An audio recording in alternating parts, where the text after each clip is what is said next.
இங்கே இருக்கிற 2 லைஃப்பில் நீங்கள் யாரை சூஸ் பண்ண போகிறீங்க? பர்சன் 1 காலையில் சீக்கிரமாக எந்திரிச்சிருவார்.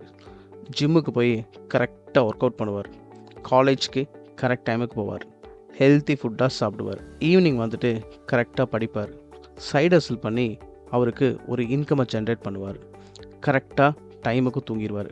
கொஞ்சம் கொஞ்சமாக லைஃப் செட் ஆகும். அவருக்கு கான்ஃபிடென்ஸ் பில்ட் ஆகிட்டே இருக்கும். சக்ஸஸ்க்கு ரொம்ப கிட்ட போவார். இப்போ பர்சன் 2 காலையில் 10 மணிக்கு தான் எந்திரிப்பார். கிளாஸுக்கு போகவே மாட்டார். எப்போயாச்சும் போர் அடித்தா மட்டும்தான் காலேஜ் பக்கமே போவார். ஃபுல்லாக ஜங்க் ஃபுட் சாப்பிடுவார். மொபைலை எப்பயுமே ஸ்க்ரால் பண்ணிட்டே இருப்பார். நைட்டு மோட்டிவேஷன் வீடியோஸ் பார்ப்பார். நாளைக்கு ஸ்டார்ட் பண்ணலான்னு ஆனால் கண்டிப்பாக அதை ஸ்டார்ட் பண்ணவே மாட்டார்.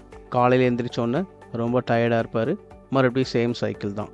ஸோ அவரோட ட்ரீம்ஸ் போஸ்ட்போன் ஆகிட்டே இருக்கும். இங்கே 2 பர்சன்லேயுமே பார்த்தீங்கன்னா டிஃப்ரென்ஸ் டேலண்ட்டே இல்லை, டெய்லி ஹேபிட்ஸ் தான். நீங்கள் பர்சன் 1ஆ இல்லை பர்சன் 2ஆ? உங்களுக்கு ரியல் சேஞ்ச் வேணும்னா க்ரோ வித் சேனலை சப்ஸ்கிரைப் பண்ணுங்கள்.